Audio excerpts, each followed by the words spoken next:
You do not have to find 4 RV marine tanks. Even though this is only a couple bucks at Walmart, any 1-ply toilet paper will do you just fine. Alright? Try to stay away from any of the 3-ply Quilter Northern Orcha Plush stuff. It's bad for the tanks. Alright? Drain hose. We suggest you to go out and kind of invest in a more heavy duty one.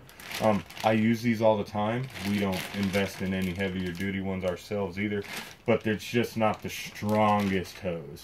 You've seen the movie RV, I don't want that to happen to you. So, drain hose, these do work. You clip that side to the trailer. That most drain places isn't, you don't clip it on, you just shove it in their hole. So, and then that side goes in their hole. This is the toilet treatment you were talking about. So we give you 2 versions, and I actually forgot to...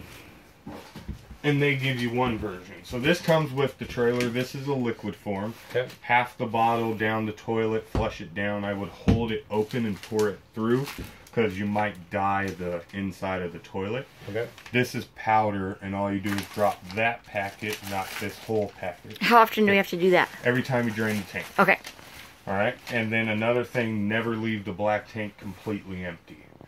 So even when you're done draining it, you don't have to like rush back in here and do it, but throw some water in there. Throw some water in it and treat it.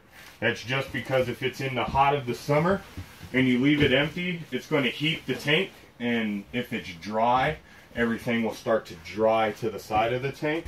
If there's water in there, they'll condensate, and it'll keep everything at least moist. You don't ever want your fecal matter to dry to the side of your tank. Okay.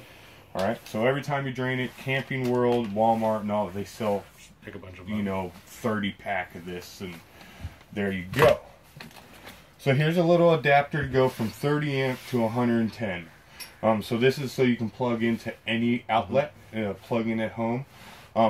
This is how we're plugged in right now. Don't run the air conditioner for a prolonged amount of time. You can use it, but don't keep it running. That's the one and only thing in the trailer that strictly really wants 30 amps. Everything else can convert down to 15 amps, but that one thing. So it'll damage the air conditioner over a long time of using. Alright, but this is so you can charge your batteries at home. We'll give you a little level. Most people put this right behind where the ball is, right before you hook up. It'll give you an idea how level you are. Yep. I would always say invest in a little plumb level unless you got one at home, and keep it in the trailer. The longer the level, the better level you'll be. Freshwater hose. No, it is freshwater by the little blue line. So don't pump any gas or chemicals through this hose, because you have to drink the water coming through this hose. Okay. And this is the regulator to regulate it to 50 psi. So if I was you, I would put this on here and never take it off and regulate everywhere. You don't have to regulate home water because you got 50 psi there anyways.